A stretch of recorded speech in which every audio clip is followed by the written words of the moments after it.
And we are live. Is that exciting? Anyways. Yeah, it's probably exciting. Whether or not it's convincing is another question. They're like real creepy eyes. So this is going to be the third 30 and Nerdy podcast. For 30 and Nerdy, I am Matt Sternad at 30 and Nerdy on Twitter. and across from me, I'm Scott William Hannon at SW Hannon, Twitter handle. Yeah, today is our third podcast. It's pretty exciting. We're stepping in the groove of it. We're going to try and keep it to an hour, but we'll see where we go. Today's topic: eSports. Something I know almost nothing about. It's entirely over my head here as I was doing research for this podcast. Same here. Yeah. But I don't know. I feel like we did for at least a day when we decided, hey, the next podcast is going to be eSports. It's because there was that little bit of like a spark. Something sparked it, if you want to let people know. Yeah, absolutely. There are a couple things in my head that have been going around in circles about whether or not video games count as a sport, or there's been the other long conversation that other people have been having off to the side. Do video games count as an art? And that conversation we can have for another time. But the first one, do video games count as a sport, came up very recently because there is, for the first time, a college in Illinois, in fact, Robert Morris College is offering a 50% scholarship for League of Legends players, which is remarkable. I believe it's 50% off tuition prices and 50% off room and board. Yeah. A quote from The Guardian says, the university plans to offer scholarships to a select group of players who have committed to the game, offered by developer Riot. Those players who are selected for the league will be eligible for up to 50% scholarship for tuition, room and board in exchange for representing the university in multiplayer role-playing game, which is really interesting. So not only are eSports organized and have massive competitions, but now they're collegiate. I remember when I came across this online, my initial reaction was like, woohoo, and I tweeted it, and I was like, this is so cool, and you were kind of like, wait a minute, more sports, like taking away from like actual like the funding of education and things like that, and so we were just like, you know what, we're going to talk about this and just be open with the fact that neither one of us is a pro e-gamer, neither one of us knows that much about it, but it would be fun to strike up a conversation, and that way with whatever we end up do or don't saying about it, anybody who watches this can get in on the comments and stuff like that, and like maybe some really educated people will enlighten us and we can keep it going after the podcast. Absolutely. I think it's a really fascinating conversation to have. Aside from the conversation itself as to whether or not it counts as a sport, even though I think ultimately we can decide that it counts as some sort of sport, it's fascinating to see the way that technology is affecting what we have understood to be either art or sports or recreation. Just as a quick parallel, we're also seeing the digitalization, the social mediaization of human interaction. There are a lot of people now who do dating online, as that's no longer like what the nerdy losers do. It's pretty standard. There are a lot of people who do it, and it's very socially acceptable now. So we're also seeing sports being digitalized, and we should probably be able to accept that. It's just a different form of competition. But it's just as big as any other sports. Matt, do you want to catch us up on what constitutes the current state of eSports? Yeah, sure. This is, let me find a little outline here. All right, I got it. So we're going to go into the current state of eSports, correct? Yeah. Okay. This is all some good information that you pulled up earlier in the week. Darn it, I lost it. I had it open here. Hang on one second. All right, cool. The current state of eSports. So Scott found this. It says, League of Legends World Championship was held last October. The victory went to South Korea's SK Telecom T1 against China's Royal Club. I know. The first team sounds like a utility company, and the second one sounds like a country club. Yeah. So I'm gonna read this too because Yeah. somebody's gonna dissect this for us later. This is crazy. Okay, so this is all, and I quote: "The game started as a 2v1 lane swap and evolved into a 3v2 with the jugglers hanging." Junglers. With the junglers, yes. Oh, and I actually know what that means now after my research. Anyways, with the junglers hanging out as well. Royal, that's one of the teams, managed to grab first tower. SKTT1 answered and got first blood. Benji, or yeah, probably, ganked the overextended White Z after Faker hit 6, giving Faker the advantage in lane. Soon after, chaos broke out on the map. Benji, with another successful gank, allowed Faker to come out further ahead, while in bot lane, Uzi grabbed a double kill, nearly escaping sure death. Tantalizing. The game stayed even until about 10 seconds in, where SKTT1 turned on the heat and began roaming, grabbing kills, towers, and dragons, taking away Royal Club's initial lane dominance. About 25 minutes in, SKTT1 grabbed the Baron. SKTT1 continued their siege, pulling an ace over Royal Club and winning the game at 30 seconds with a score of 9 RC to 18 SKTT1! And, okay, so real quick, when I first read that, when you emailed it to me, like you, I was like, I have no idea what that means. And to be clear, I still largely have no idea what that means. However, I did a little bit of research, right? Cool. And so both League of Legends and Dota 2, those are like the two MOBA. Okay, I guess we should start saying like MOBA, which stands for Massive Online Battle Arena, I believe, is this one genre of like eSports that's like really, really big right now. And so in it you have League of Legends, and primarily, there's other ones too, but you primarily have League of Legends and Defense of the Ancients 2. Defense of the Ancients 2 stemmed from a Warcraft 3 mod, initially called Defense of the Ancients, and then League of Legends was actually inspired by the original Defense of the Ancients mods.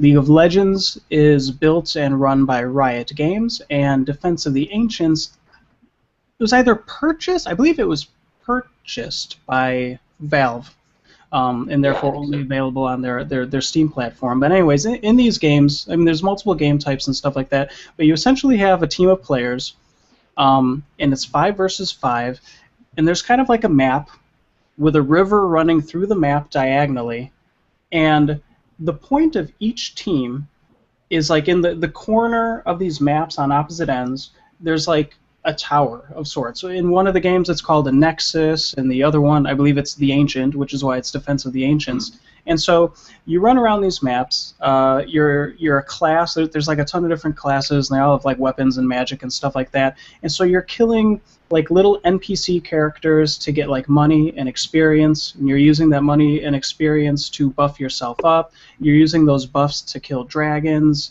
and take out towers, and then when you kill dragons and towers you get like more buffs, and eventually you're like you're carving your way through these maps to be able to destroy the other person's Nexus or Ancient, all the while. So it's kind of like you're playing against the environment and other players at the same time. All right. And these games sell out stadiums of people, like big screens. I think they said that the League of Legends World Championship was held at the Staples Arena. Yes, in LA, I believe it was. Yeah. Yeah. So it's crazy. So yeah, it's huge, and the winners won a grand total of $1 million. Yeah. Which is a lot of scratch. It's not quite professional baseball or football amount of money, but you know, when there are 2 commas in your winnings, I think you're more than considered professional. Yeah. And kind of like I mentioned today, for Dota 2, there was an article online that I found on IGN that said that the Dota 2 prize pool has reached $10 million. And the way that game works is there's all sorts of like, I guess also worth noting in the case of MOBAs, which I've never played one, but is that they're both free to play. League of Legends is free to play, and Defense of the Ancients 2 is free to play. And so essentially, the way that these companies are making money off of the game is by providing a slew of microtransactions for players to purchase. And as opposed to like play-to-win gaming models, they're buying like banners for their teams and like clothing customizations and the ability to customize colors and things like that versus spells and abilities and things that just wouldn't make sense because they would too easily tip the scales of gameplay. Yeah, because then there's just rich people who win. Yeah, and so for example, for Dota 2, like I believe it's every $10 or so that somebody spends on that game, $2.50 goes into the prize pool. Ah. Which is so it's almost like the players really cool. And fans, like they fund this themselves. Yeah, it was crazy. Yeah, that's really interesting. Cool. Yeah. It would be like if everyone who bought a baseball ticket or a ticket to a baseball game contributed to whatever prize that a baseball team might win. Yeah. Even though they don't actually play for money in that directly that way, but interesting. Yeah, I thought so. Yeah, I didn't know that that's how it worked. Very cool. Yeah. So, I mean, but before we dig in any deeper, did you want to go over kind of like the history of video games as sports, or did you want to talk a little bit more about like that recent trend in like with mobile games and stuff like that, or? Well, let's just as a point of contrast, I brought up a piece that I took off the Wikipedia page for electronic sports, and it's only been in the last 15 years where esports have exploded into this size and scale where you can win millions of dollars for it. But it's by no means a new type of competition. Wikipedia tells us the earliest known video game competition took place on October 19th, 1972 at Stanford University for a game called Space War, where students were invited to an intergalactic Space War Olympics whose grand prize was a year subscription for Rolling Stone. So $1 million, $1 million versus Rolling Stone at a pretty good point in history. Yeah. And then 10 years later, or 9 years later, the Space Invaders Championship was held by Atari, and at that time that was the largest video game competition. It attracted about 10,000 participants from across the United States, and Wikipedia claims that that is really what solidified gaming as a mainstream hobby, and I would further speculate as a nationwide hefty competition. In addition to that, a fellow in 1981, Walter Day, founded a high-score record-keeping organization called Twin Galaxies, and they help keep all of these records for points and it's probably mostly points, right? And victories. Yeah. And it was through them that then there became an archive for the video game competition or eSports. Yeah. I remember. I don't know if you've ever seen the documentary. A lot of people have seen it at this point. The King of Kong, A Fistful of Quarters. Oh, no, I haven't seen it, but I've heard of it. Yeah, and so what'd you say that guy's name was? Walter Day. Yeah. Yeah, and there's footage in like the documentary, and those guys are I forget their names. They're huge now. Anyways, my point is when they were trying to get like the world record for Donkey Kong, like Donkey Kong Arcade, there's like scenes in this documentary where they're having to film like their games on like VHS cassette tapes, and then they mail them into him, where he then watches them, to see if the scores are legit and like different things, and then he writes them down in his book and like all sorts of stuff. But it's like you were saying with like technology, it's crazy, obviously, how far these things have come. Yeah, sure. Could you imagine trying to record a 200 some odd line video game with a crappy VHS camcorder? Yeah. It's like a grand total of 150 lines at any point on the screen. How do you even read the point total? There's also that one guy who was going around trying to get the max score on Joust, on every Joust arcade. Oh, that's really cool. I didn't hear about that. Oh, yeah. I forget his name. I only just now remembered it. But he came through Chicago and played at a place called Headquarters, which is a bar arcade where the games are free, the drinks are expensive. But it was a big deal. They blew up their Twitter account with it, and they sat him down, and he spent the day getting, I think it was 500,000 points on Joust. Wow. So he's just going around the country trying to get the perfect score on every Joust game. That's really cool. Pretty dedicated. It's not quite the same thing we're talking about, but it's it's all about the competitiveness of video games and what people are willing to do for it, and whether or not it counts as a sport is something we should probably go into next. Unless you've got another thing you want to point out. Yeah, just one question. I don't want to completely derail us. Sure. But is that bar any good? Only because I've seen pictures of it on like Google Images and stuff like that, and I always say to myself like, I've got to go check this place out. I don't know if you've been there though. I've been there a few times. It's really fun to go a few times. It's not quite the crowd you expect. It's not necessarily a bunch of gamers, even though it's a gaming bar. And it's changed a little bit. There was the original headquarters, which was a small room filled with old arcades. Anything from literally Pac-Man to Rampage World Tour. Oh, cool. And they just served, canned beer, a few drafts, and some hard liquor. And then on every one of the screens in there was old wrestling from the 80s, like Hulk Hogan, Randy Savage. Even actually all the way back into the 70s with some of the Andre the Giant stuff. And then they expanded. They took over the restaurant that was next door, which was actually owned by the same company, and they made that all pinball machines. And that's awesome. Oh, wow, okay. But the thing is, the place gets really crowded kind of fast. And actually, I had my roommate went there a couple weeks ago, and he was like, it was great, but everyone stayed on the machines and wouldn't leave. And that was the first time I've ever heard of that happening, but it was always a danger I worried about. So I've been a few times. Definitely want to go once or twice. I would suggest going early on a Saturday or early on a Sunday. Do some day drinking and some day gaming. It'll be a lot less crowded, and you'll be able to just hop around. So. Yeah, free is nice, but free with is definitely nice. You can't put your quarter up and say, I got next game. Yeah, you can't. You don't have that line. Yeah, cool. Yeah. Awesome. Yeah, we can move on then. That's awesome. Thanks for the insight on that. Yeah, absolutely. And they have a good beer selection too. It's you're not necessarily compromising. It's not cheap because it's really expensive to maintain all those boxes. Oh, I imagine. Yeah, you pay for it one way or another. Yeah. All right. So, are video games sports, or should they be allowed to be considered sports, or what does the E in eSports actually connote? I have in front of me here the definition of the word sport from thefreedictionary.com, and it says physical activity that is governed by a set of rules or customs and often engaged competitively.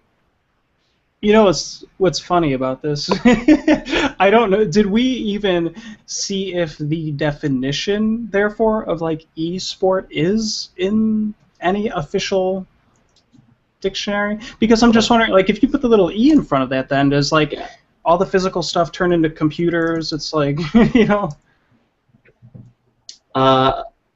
The Free Dictionary takes me straight to the Wikipedia page.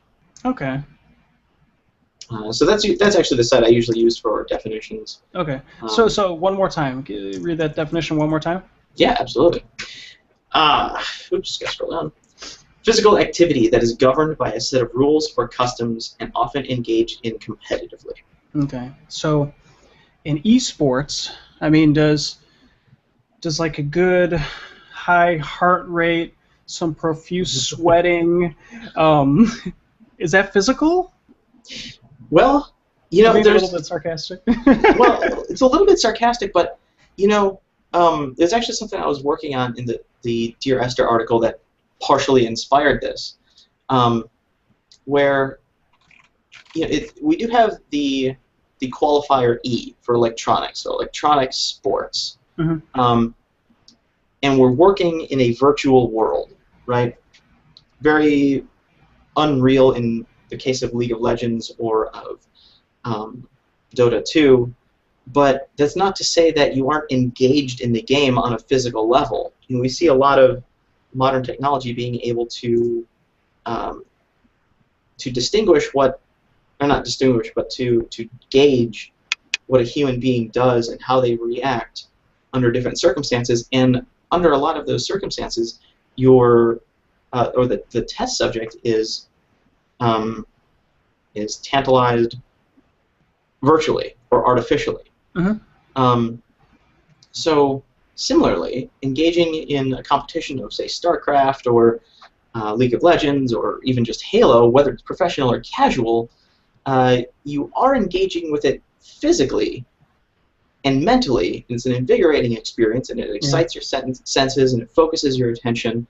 You may not have run for the miles that you would run in soccer or in football, but yeah, your heart rate will go up, your temper will flare, you'll have that adrenaline rush, and that should count for something, right? I think so, yeah. Either that or just kind of like I think that we'll inevitably get to is that the fact that you put that little letter E in front of it, and it completely changes the definition, where then like all of the physical nature of what like a traditional sport is by definition is completely gone, and instead it's all going, I don't know, my brain is melting a little bit just thinking about it. Like I'm saying, is you get rid of running and jogging and dribbling balls and pushing people, and like there's still hand-eye coordination, there's still twitchy reflex skills that you need, like you're saying, there's still a lot of like mentally strenuous activities that you're partaking. You're still on a team, which can't even be said for all physical sports, like maybe like the golfs and tennises of the world and things like that. And then again, not all esports have teams. I don't know. Sure. Okay, go on. I was going to say, let me ask you this. Yeah. How would you, so let me just go for the obvious obnoxious question. Do you consider automobile racing to be a sport? Yes. Yeah, it is, yeah. Okay. Distinguish, then, a virtual reality racing game considered sport and physical racing. Ooh, that's that's really hard. Like if you're telling me, say a professional race car driver will say they are sporting athlete, and so are you asking me if somebody can play Gran Turismo 5 professionally? Yeah, we could say that. Are they an athlete? Is that a sport? And are they an athlete? Right. Gina's over here and she says no. I was like, you need to get on this podcast this time. She goes, well, I don't really know anything about this. I said, neither do Scott and I, and it'll be fine. You're gonna want to say something about this. But oh wow. Yeah. But let's take it even a little bit farther. Let's put the electronic competitor in a simulation pod, and he has screens in front of him, screens on his side. The virtual car shakes and moves. Let's say there's even like a fan to replicate some of the wind that comes through. He's got the helmet. He's got the headset. There are plenty of virtual simulators that replicate that pretty closely. Or even slightly, I remember I went to a GameWorks one time, and they had that huge lineup of the cars that slide back and forth when you turn the wheel. Yeah. The huge screen in front of you and all. It's by no means what it's like to drive an actual car, but at the same time, like, how important is it for you to be shifting a physical engine through the gears versus shifting a virtual engine through the gears? You're still responding to stimuli, and you're still competing, and you're doing just as much physical activity. So maybe, yeah. Well, it both is and it isn't. Is and is not different. I guess 2 points that pop into my head, because you bring up like the racing thing, and I know that recently, I haven't watched it, but Sony held the Gran Turismo Academy. I believe they've done this in the past, and they did it for whatever one of the more recent Gran Turismo games to come out on PlayStation 3 was. And at the end of this competition, where they have just that, like people, sitting in like bucket seats with the steering wheels in front of them, and as surrounded by the game as they could possibly be, the winners of this competition, like the finalists, went on supposedly to become a professional race car driver because the experiences were fundamentally super similar. Yeah. And it's not even that absurd to say, because they train pilots with flight simulators. They train astronauts with flight simulators. Like even I will be the first person as a liberal arts major, as a philosophy enthusiast, to say it's true. The physical experience is very different from the virtual experience, and they can get very close to each other, but they will never be actually the same. But there's a point, and we've already breached it, where the virtual transitions or segues to the real Mm-hmm. pretty well. Yeah. Um, I guess. Oh, go on. Sorry. no, go ahead. I was going to say then, I wonder if one of the ways in which we start kind of like drawing these lines and breaking down some of the barriers um, involving the topic is kind of separating a professional from an enthusiast, if Mm-hmm. that makes sense. Say somebody who is playing Gran Turismo. This is just the example. I don't know if this even exists. Somebody who's racing in Gran Turismo professionally. Let's say they have sponsors and whatnot in tournaments and things like that, and actually making a living at it, versus somebody who maybe they're at home and they just love Gran Turismo, and so they surround themselves with like monitors and a bucket seat and steering wheel and vibrations and stuff like that. Um, could that be something that we look at, kind of like professional versus enthusiast? Or Sure. let's see, but the thing that's depressing about that, depressing's not the right word, concerning, is then that's kind of like, I don't know, being like a filmmaker or like being like a starving artist versus somebody who works in Hollywood. And it's like Well, even compare. We can even stay with the sport comparison. You've got professional sports players. You've got collegiate sports players. Okay. And now we have collegiate video gamers, eSport competitors, eSport athletes, e-athletes. Yeah. And then we also have just the enthusiasts. You have the kids who come together and go play a game of stickball. And you have the guys who will come together and play Gran Turismo, or they'll play League of Legends with their friends in their basement or online. I guess LAN parties aren't quite as popular as they once were. But I don't see actually too much of a difference. Do you? No. I still find it weird to say that when I get together with my friends to play StarCraft, that we're going out to play sports. Do you say that? No, I don't. I don't. Okay, but okay. In the context of this conversation, I wouldn't ever go say, "Hey, I'm gonna go play some sports with my friends in the basement on the computer." Nor would I. No, we're not. And I actually probably wouldn't even utter, "Hey, I'm gonna go play some eSports." I'd still say, "Hey, I'm gonna go play a game." Okay. Well, because at the end, that's what sports are. You're going to watch a baseball game or a football game. Correct. Yeah. Yeah, it's such a strange qualifier, this electronic sports thing. 'Cause immediately it says electronic, and so we know we've changed the tune a bit. We know we've changed the quality of the action of the game. But at a certain point, I kind of wonder if it even needs that qualifier, if it should just be considered competitive gaming. And for the longest time, I would argue that games like golf, or let's take it a step further, things like cheerleading count as competitions and not sports, because I always considered for the longest time that a sport is a game, a physical game that you compete with your opponents directly. So it's a direct physical competition, right? So golf wouldn't count because you're just knocking a ball around the same fairway, but football would because you hit the other guy. But then you get into a little bit of gray area with something like baseball, where the pitcher competes with him directly, but people in the outfield are just catching the ball. But that counts because it's or is that indirect? It gets a little sticky, but I hear you. Kind of like being a professional chess player versus being a professional football player. Yeah, and what we're arguing here is that if we're saying that something like golf or cheerleading counts as a sport, then why wouldn't chess? In fact, in some ways, you're competing much more directly on a physical scale with your opponent in a chess game than you are in, say, cheerleading or golf. Yeah, true. This is not to try and disparage either of them, but it just gets very confusing in terms of definition.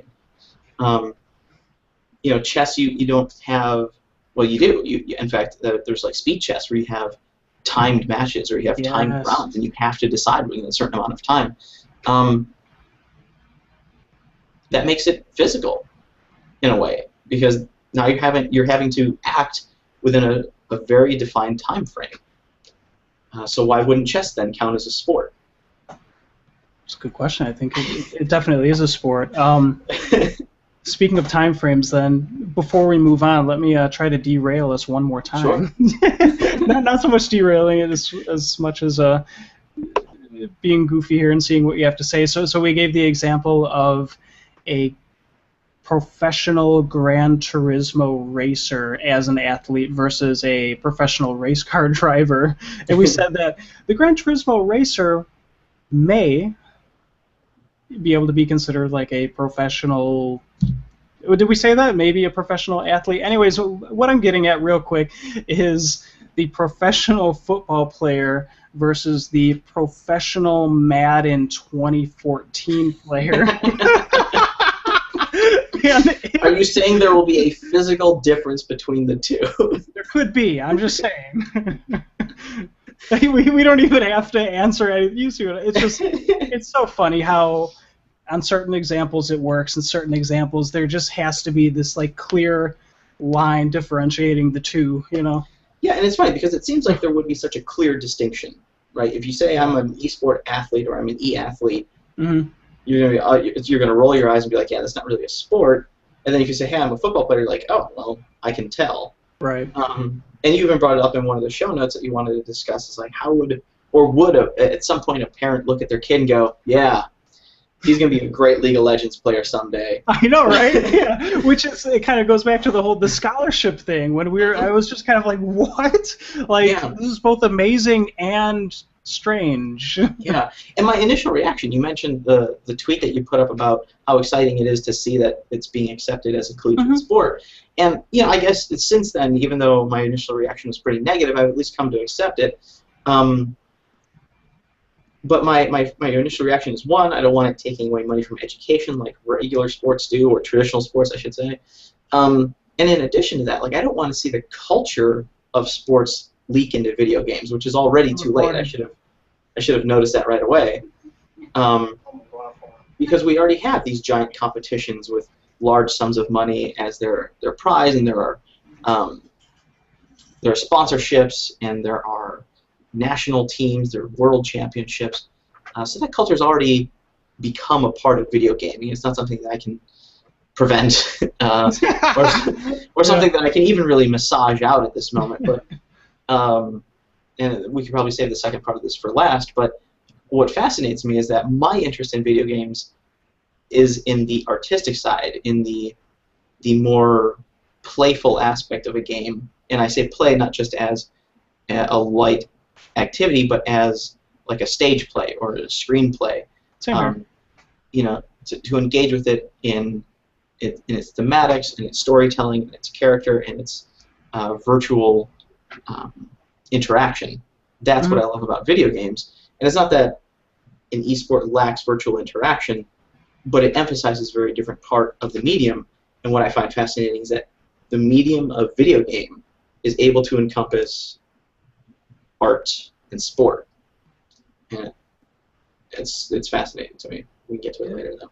Yeah. So to tackle the beginning of that a little bit, as far as kind of like where the public perception of like esports and things like that is at, and where it may going, I think a good example might be found in the World Cup going on right now. Okay. Not something that I'm following super closely, but casually. And I had the day off, and I was downstairs, and my dad has like WGN radio going on like all day. He leaves it on for the dogs and stuff like that. And anyways, they're talking on there about soccer's popularity in America or North America, and will it ever become the fifth major sport and whatnot? And one of the people who called into the radio show said, like, it already is. Like, and they used Grant Park in Chicago as the example, and they were kind of asking the announcers, like, do you guys have any idea, like, how many people,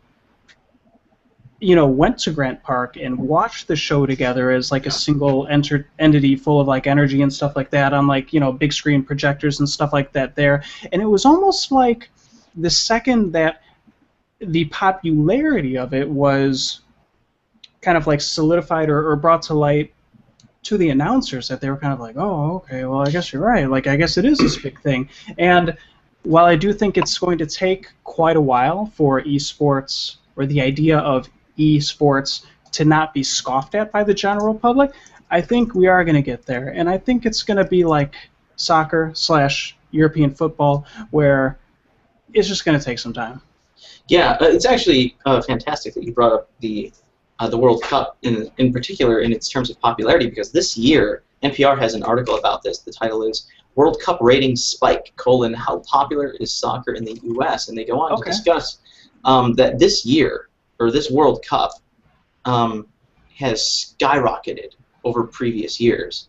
Interesting. Yeah. Okay. I'm trying to find the numbers real quick. Sunday's thrilling and frustrating World Cup match between the U.S. and Portugal drew an average of 24.7 million viewers. U.S. viewership of 24.7 includes both ESPN and Spanish language Univision of 6.5 million. It doesn't include the 1.37 million people who ESPN said streamed the games online. So in the United States, 24 or about, let's say, 26 million people watched the U.S. versus Portugal match, which was a match I didn't even hear about. The one I did hear about was U.S. versus Germany game. Right. I can only imagine how many more people were watching that. Yeah, so soccer, I'm going to say, probably crept up, not necessarily out of nowhere, but it was that game that everyone was asking, like, why isn't the U.S. more into soccer? And it's happened. It's just that it's fifth in line. Yeah. You know? I've got a question for you in regards to this. Then I don't want to assume anything.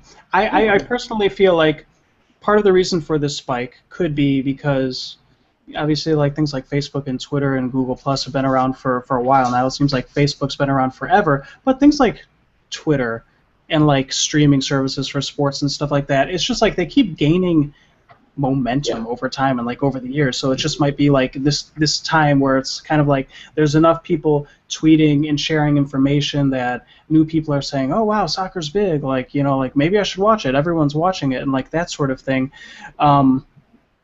And so I guess what I'm getting at, my question is, so for example, you watch a game of soccer and you may not understand all of the rules of soccer, but you understand that one team has to get the ball in another team's net, so you can watch it. Something like a MOBA or like League of Legends, where the thing that we read off in the beginning of the show with like the quote from like whoever was announcing it and stuff like that, that makes absolutely no sense to us, makes me wonder if that is something that you can casually watch and like casually get into, or is it just fans who are into this? Do you need to know like this deep rule set? Like I wonder if before they broadcast, if they're like, for, you know, blah blah blah, for those of you who have never seen a MOBA match before, these are the teams, these are what they're trying to accomplish, and if it's that, what's the word? There's a barrier. There's a barrier that people might need to get through to get into something like a MOBA versus something like soccer, you know? Yeah, absolutely. When I was doing research for this, I tried watching some of the streams of the League of Legends play or StarCraft play just to try and get a sense for it. In StarCraft, this was StarCraft 2, but StarCraft, the first, was a game that I had played for countless hours, and as I was watching this footage, I was bored to tears. And even though I had a general sense of which units were capable of doing what, StarCraft 2, which is a game I haven't played, was different enough for me to feel completely dissociated from the game. And I don't know what the special moves are, and I don't know how far upgraded they are, and I don't know. You know, I was even just going through the roster of League of Legends, and the number of characters that you can play. Yeah, there's like 100 of them or more. Yeah. And each one of them has this, you know, this backstory, and they have their own little description, and they have dozens of powers, and they all have timing. One of them, I was looking. What was her name? I can't remember the one's name. It was the Ice Queen, Lysandra, and it mentioned that one of her powers, every 18 seconds, she gets a power for free. And I thought, well, 18 seconds is a pretty short amount of time. But when it's 5-on-5 and everybody has, you know, a phone book's worth of strengths and weaknesses, and every 18 seconds you get a freebie, that introduces an element of strategy that not only requires complete knowledge of that character and the powers, but excruciatingly tight timing. Yeah. And that's stuff you would have to know as a viewer in order to appreciate what's going on the screen. For you to Yeah. know, oh, in 4 seconds, you're going to be able to do this, or he's going to be able to do that. I remember when a friend of mine was teaching me how to play StarCraft competitively instead of just at home being weird and trying to break the game. He was playing his own game. This guy knew StarCraft up and down. And he was playing his own game, and he was telling me, okay, in 5 seconds, your next SCV will pop out. Send him over here immediately. In 10 seconds, this will be ready. Build it. And he was going through, as he was playing his own game, like he knew this game so well, it was instinct. Whereas I think if someone who didn't know what was going on, they would have just stared at him in awe, but uncertain as to what anything meant. Yeah, the precise significance of what was happening and why it was happening. Yeah, it just doesn't seem like the complexities of a video game are as accessible as, say, the complexities of a sport. You know, when you're watching a pitcher throw against a batter, you know, the pitcher's trying to get the ball past the batter, the batter's trying to hit the ball. The competition there is very immediate. You know, if he throws it out of the zone, it doesn't count as it doesn't count towards the out. It gets more and more complicated after that, because then you try and psych out the batter, and then you imagine that the batter knows you're trying to psych him out. But that's all very logical. You know, it's you against another guy. When you've got this huge system of powers and skills, plus 5 other guys, and environmental hazards, there's a lot about the game you need to know. I appreciate it.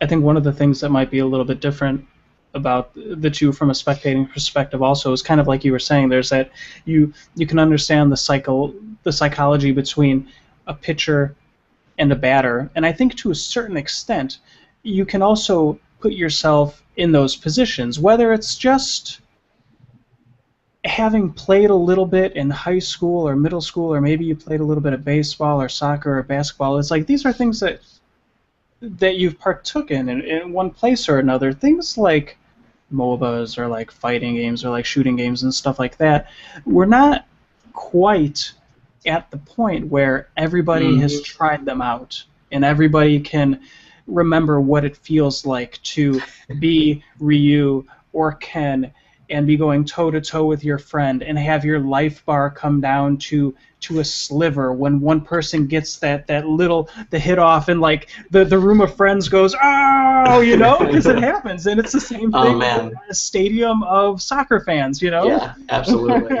Absolutely. And like we can relate to that, but chances are our parents and our grandparents cannot. Yeah. Yeah, that's a really good point. We are pretty close, though, to having an entire generation of kids grow up with video games in the mainstream. I mean, I've been gaming since I could hold a controller, so it's like anyone born after me has been gaming or could have been gaming that long.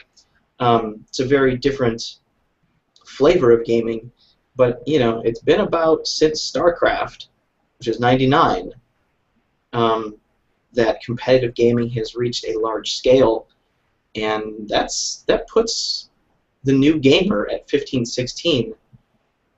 I mean, we're pretty much there. I just thought of something really funny, just because you made it pop into my head.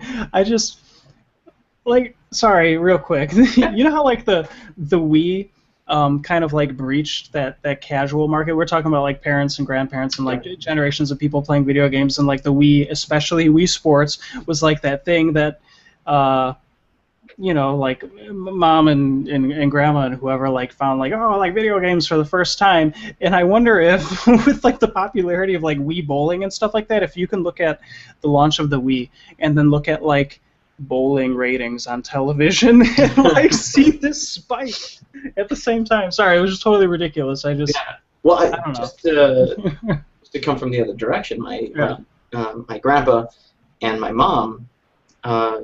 My grandpa used to bowl all the time.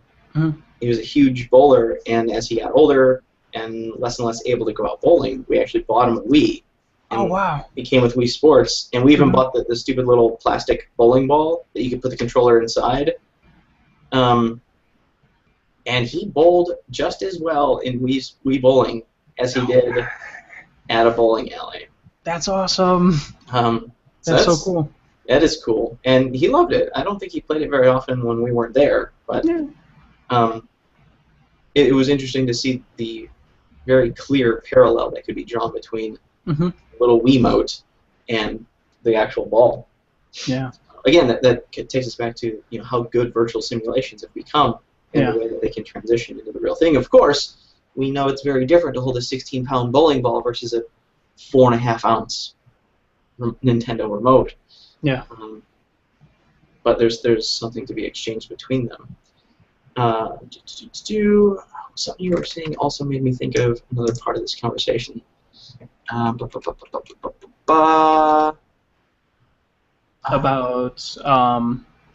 the spectating side and kind of like the entry barrier for that stuff, or a new topic? Something along those lines. What was it?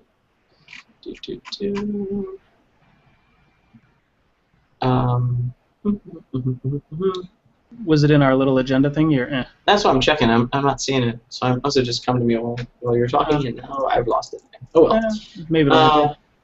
All right. So where do you want to move on to next? I don't know. What's the tail end of the itinerary, since we don't have that much time left? Like we said, we can try to keep this going with people in the comments, but I think everybody will appreciate an hour-long podcast versus 2 hours. What if we just kind of, before we conclude, then spend a little bit of time talking about our kind of like personal experiences watching the evolution of video games as sports in our lives? Okay. You want to begin? Oh, yeah, sure.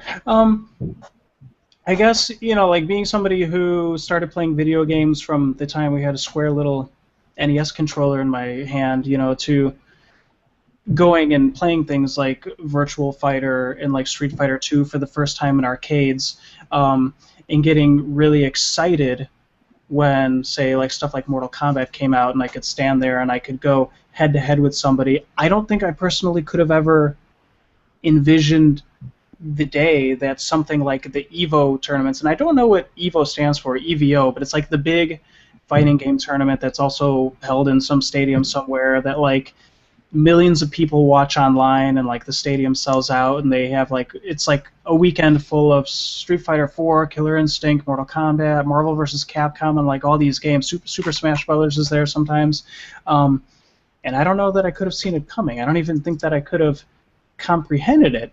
At the same time, like you were saying, like LAN parties and things like that, playing Halo system linked with like buddies in a basement and stuff like that.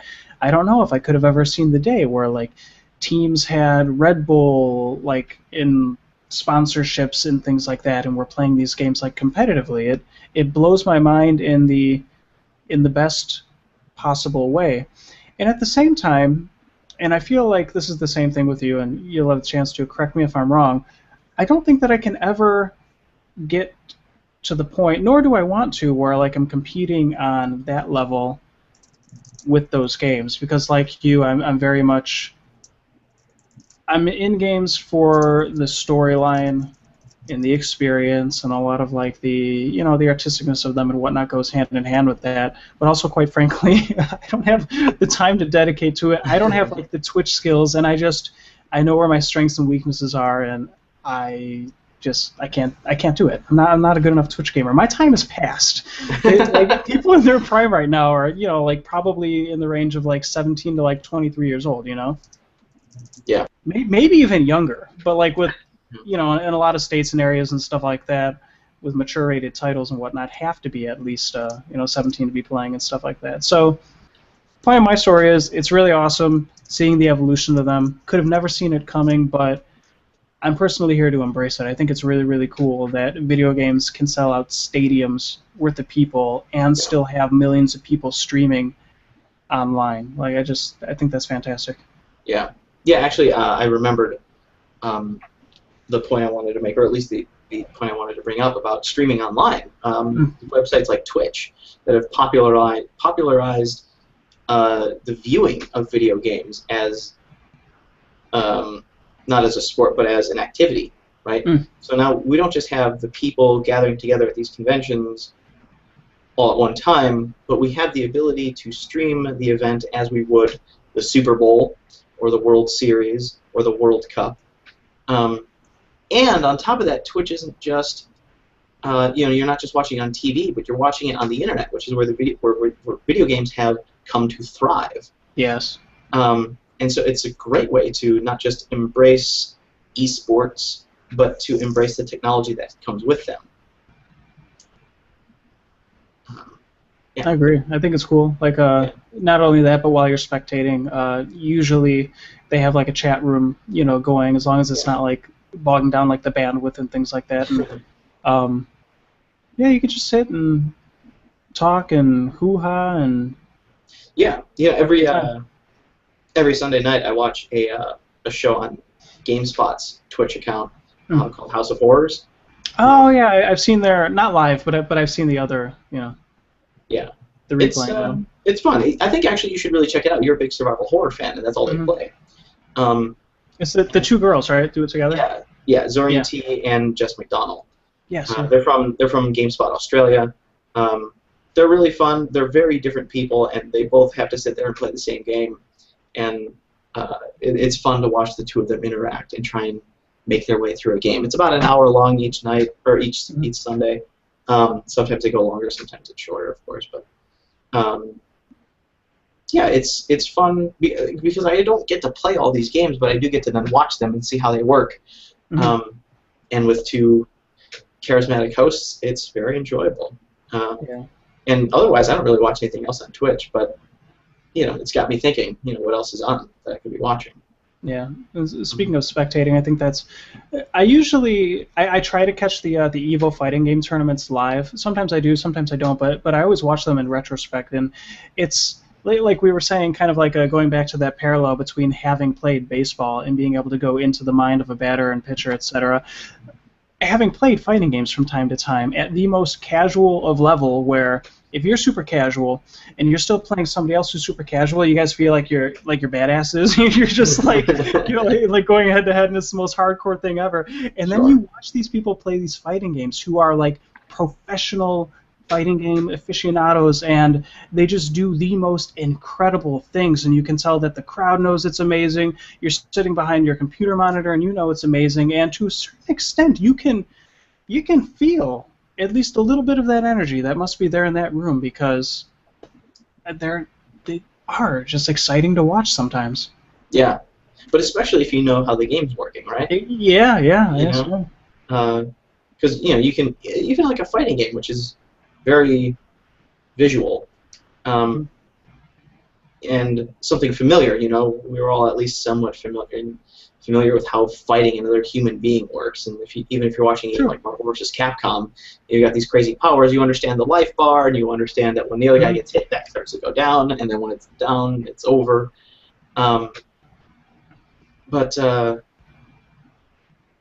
Yeah, so that part's very visceral, but then there's also the strategic element of it. Whenever, I have like two sets of friends. I have the friends who I am better at in video games, and the friends who are way better than me in video games.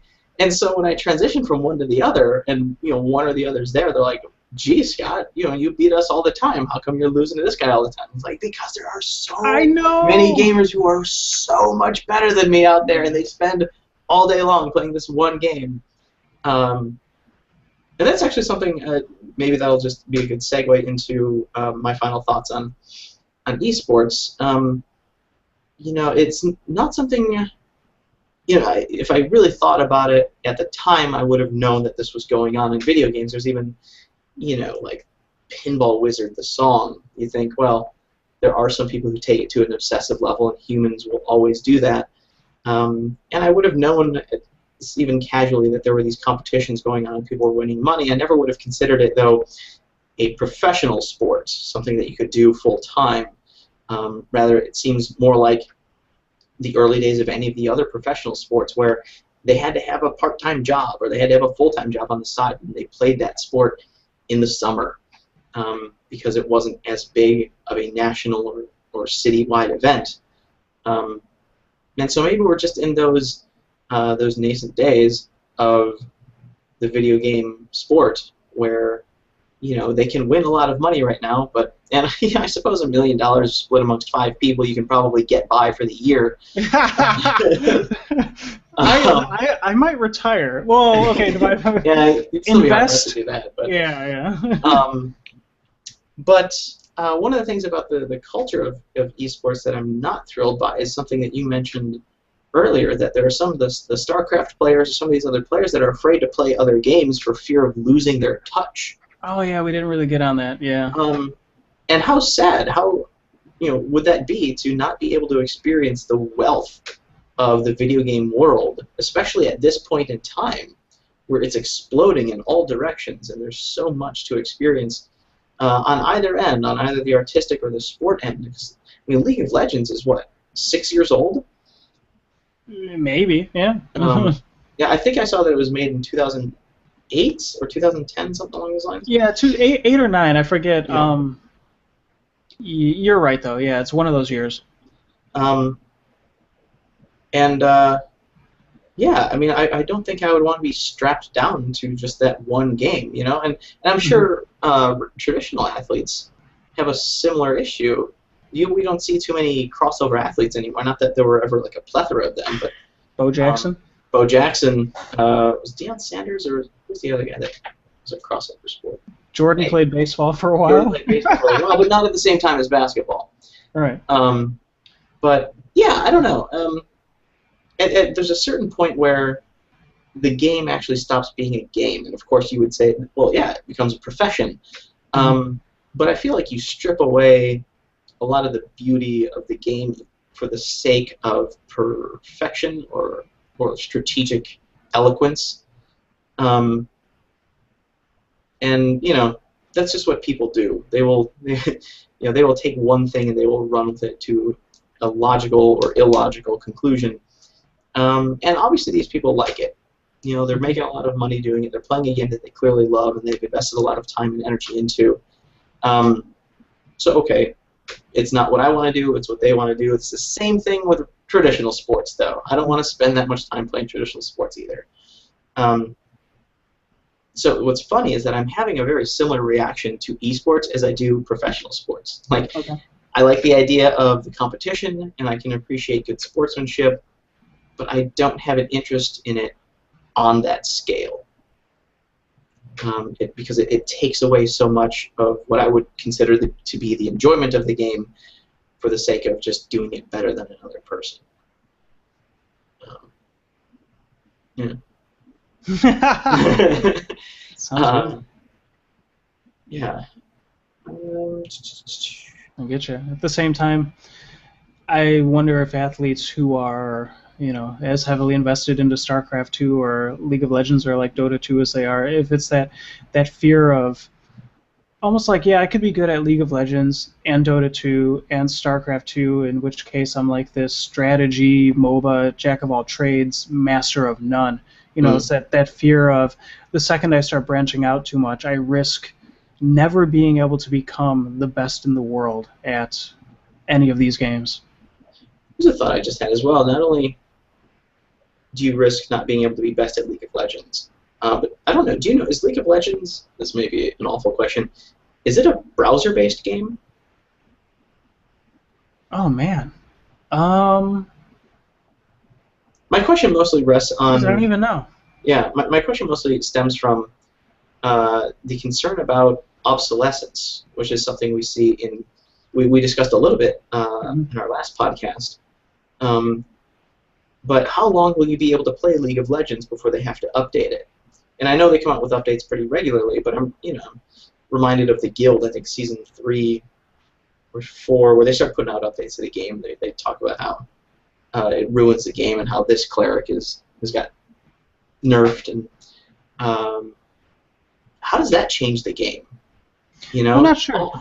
I believe that in the case with both Dota 2 and League of Legends, that the games are incredibly community-driven in that both Riot Games and Valve take very seriously every single pebble of feedback they're given on like class balances and things like that, especially from professional players. And I don't think that either one of those companies make changes unless they've checked what they're changing 100 times and it like thoroughly Sure. makes sense. Yeah. Graphically, I don't know. I'm sure that a day will come when maybe they need like cosmetic upgrades and stuff like that. Personally, when I look at footage of both of those games on YouTube, there's nothing like spectacular going on in the visual department. They look really, really solid, but it's not a, It's not photoreal. It's right, and I don't think it needs to be stable. Yeah, I mean, both games being free, I suppose it makes sense for as many machines to run those games as possible. I forget the number that I looked at earlier, but I think some 56 million people either play Dota 2 or League of Legends like regularly, with around like 7 million at like peak hours on any given day and stuff like that. They're really big. Yeah, I think that I saw a similar number. Yeah. It's in the millions, and it's in a high amount of millions. Yeah, it's at about 50 for League of Legends total, and about 7 at any given time. Yeah. So, I mean, we could go on and on about this stuff because I always hear also that one of the things that you run into with something like that, where like so many people are playing, is that a lot of the culture surrounding the communities in those games can become like very, very toxic. Lots of mouthing off going on, kind of like butting heads and stuff like that. But like I said, we could probably go on and on. Sure, but also, how strange would it be? Baseball hasn't changed foundation. It hasn't changed its foundation in so long. But interesting point. Yeah. You go from StarCraft to StarCraft 2, and sure, it's the same basic game, but it's a different game, and you have to relearn it. You have to start from the ground and learn all of the troops, and learn all of their upgrades, and learn all of their powers. Even if it's every 10 years, which is a long time for a game to be relevant. I think StarCraft was played through 2010, which makes it even longer than 10 years. But that's just another unique aspect of eSports. It would be having to learn your sport all over again and start, maybe not necessarily from the bottom, because a lot of your skills are going to transfer. Like you said with League of Legends, it's not going to change unless the change is already approved. By their audience. But major changes or new games, you might even have to stay flexible, which is something that a traditional athlete doesn't have to do. Football is football and has been for a long time. There are rule changes all the time, but the basic elements of football have stayed the same, whereas you might have to learn an entirely new game as an e-athlete. Yeah, it's interesting. It's going to be I'm excited to see where it goes. I'm excited to see the fluctuation or just straight up rise in popularity, and some of the questions that we can't answer now, like how long will it take for games like that to catch on with like the general public and stuff like that. Like I'm truly excited to see where it's going to go. Yeah, it'll be an interesting ride. It'll be fun to watch video games evolve, both as a sport and as art at the same time, branching away from each other. Wouldn't that be interesting if we ever saw the day where somehow the almost like live moment-to-moment creation of art through a video game framework became a sport? Now that would be... yeah, that's coming way out and around, right? Here and then you come down. Yeah, right? But, yeah. I mean, who knows? That would be really interesting. There probably are similar competitions where people have to paint an image in a certain amount of time. And then there's some subjective judgment that takes place, and they say, this one is better, this one's worse, or you completed it before the other guy, or who knows what. You know what's going to happen? It's going to be like Minecraft-style competitions like that. Like, you all have the same time, the same tools. Make Build the Death Star, go. Yeah, exactly. Yeah, you have 18 hours. Let's see. Oh gosh. Well, in some way they already have stuff like that. I didn't even think about this. Not in video games, I don't know, but in at least cinema or in theater, you have 24-hour film fests. Oh, true. Or 48-hour film fests, and so it's kind of the same thing. You have a certain amount of time. You have to compete against other people.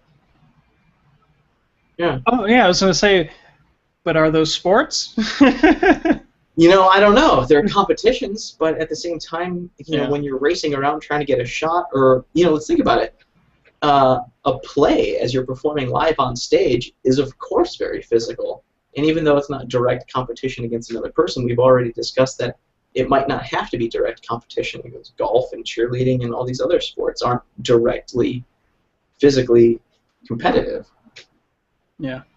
So I don't know. I would definitely hesitate to call it a sport, but the ambiguity, or not just the ambiguity of the terminology, but just like language in general, when you're trying to encompass a certain subject, you necessarily have flaws or cracks in the definition, and a whole lot of stuff can sneak in or out.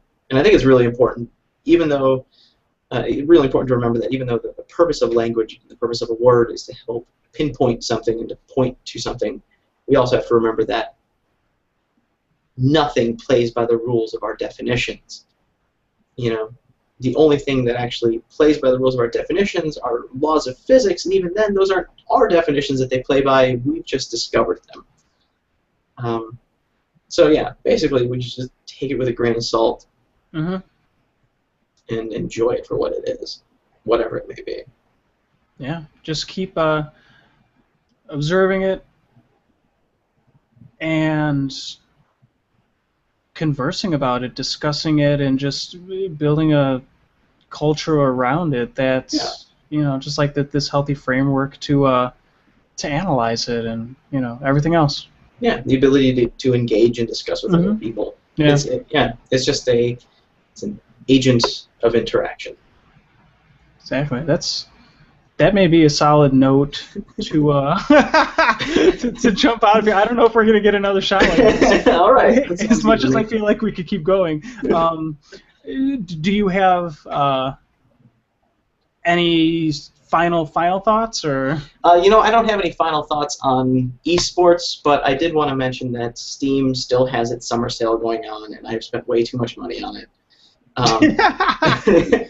But I'm really excited to get to some of these games. I just want to burn through what I've purchased so far. I bought Bastion, which I hadn't actually purchased yet.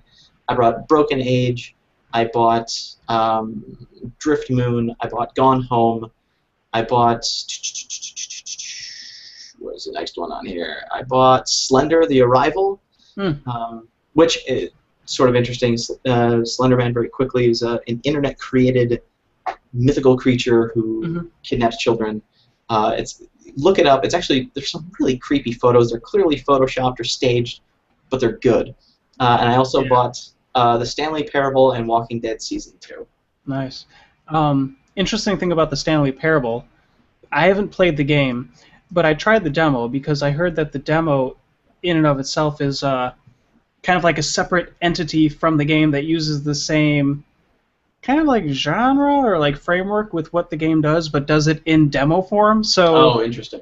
Also worth trying and playing, especially if you've never played it. I played the demo all the way through, and I was kind of like, I see where this is. Actually, I don't see where this is going, but I like what I see. Yeah. So cool. Very cool. Yeah, you sound like you got a lot of cool stuff to play. I do. Yeah, I told you this, but I'll tell them this. I just beat Persona 4 Vita. It took me 83 hours, and this afternoon I recorded a video review for it, so I'm going to edit that together, have it up on the site as soon as I can. Video game-wise, I'm about to take a really interesting path in that I think I'm going to look into Okami HD like you recommended. But because I'm knee-deep in this Shin Megami Tensei RPG stuff, I went and I looked in the PS2 section of the PlayStation Store, and I noticed that there's like 6 RPGs in there from the PS2 days in that universe, all for $9.99 each. And I'm like, holy crap, I can buy 6 of these games for the price of like one full-price game, and so I might disappear for a little while while I experience Neo Tokyo over and over and over again. Understood. Another interesting thing, I don't know if it's going to happen, but as I've told you before, I'm huge into Pokemon, and I'm huge into Pokemon competitively. I won't say huge. I'm not the hugest, but I'm big. And I just found out last minute, because I don't stay super up to date with this stuff, that there is a national tournament going on in the Indiana Convention Center July 4th weekend. We really, by we, I mean 30 Nerdy's Gina and I, our wife and I, want to try to go to this competition so that not only can I participate in it, but so that we can film a documentary about it, like a pseudo documentary. That would be cool. we're not entirely sure what to expect out of it, like, or what angle we would film it on. But it's like, part of me is like nervous. Like, I'm 30 years old. I'm gonna go to a Pokemon tournament, and like I don't know what to expect. Like, is it gonna be me and a bunch of kids? Is it gonna be me and a bunch of people in like their mid-20s to mid-30s, kind of like a lot of the YouTube personalities are and stuff like that? Am I gonna get my butt kicked? And it could be a fun experience either way. But it's last minute. Go for it. We do. I know. It's like it's last minute. We have our dog here, so. And it's like 4 hours in one direction, and I got to really balance things out. So, like next podcast, I'll let everybody know, and you, like, if we did or didn't make it, and if not, there's always next time. But cool. Yeah. Well, good luck anyway. Yeah. If you're, and you are, but for people who maybe are in and around the Chicago and Northwest suburbs area, there's Lake County Con. It's like Count I Con this weekend in Round Lake Beach, so it's like in the boonies, and it's like a comic book retro toy convention with like a whole bunch of I don't know, there's like a whole bunch of people there, like nobody like super famous, but like people who have just like done stuff and drawn for comics and done like different bits of like acting and produced things and stuff like that. And so either Saturday or Sunday we're gonna go check it out for at least a few hours and take some pictures and stuff like that and just kind of report back on it. Very cool. That might be even better than like a regular con because some of those get really overproduced and heavy. You might be going to a place where everyone's going to be really enthusiastic about what they do, and you're going to be meeting people who are actually working or actually pursuing their interests in that field, rather than the people who are there to show off what they've already done. Yeah, we're excited about it. That should be great. Yeah. So, anything else you want to say or plug or? No, I think I'm good. Okay, cool. Then for 30andnerdy.com, I'm Matt Sternad. You can find me on Twitter at 30andnerdy. And I'm Scott William Hannon. You can find me at SWHannon on Twitter. Yeah, and also real quick, we since this is our third podcast and the first and second one you can find on like our YouTube channel or the 30 and Nerdy YouTube channel or 30 and Nerdy Google Plus channel, and like some people have actually watched this, which I think is really, really awesome. And a couple guys even like posted comments and stuff like that, which the feedback was like really supportive and stuff like that. So we just wanted to take a moment to thank anybody who's actually like listening to these. It's really cool. It really means a lot. And thank you for the support. Absolutely, very much. And send me the link too. I'd like to see some of those comments and maybe respond as well. All right, cool. Then yeah, I'm ready to sign out if you are. I am good. Awesome. We chopped it down to an hour 15 from 2 hours. That is not bad. That is good. We were in very good shape. All right, cool. Then for 30andnerdy.com, we're signing out. Thanks again. Take care, everybody. Later, Scott. Happy gaming. You too.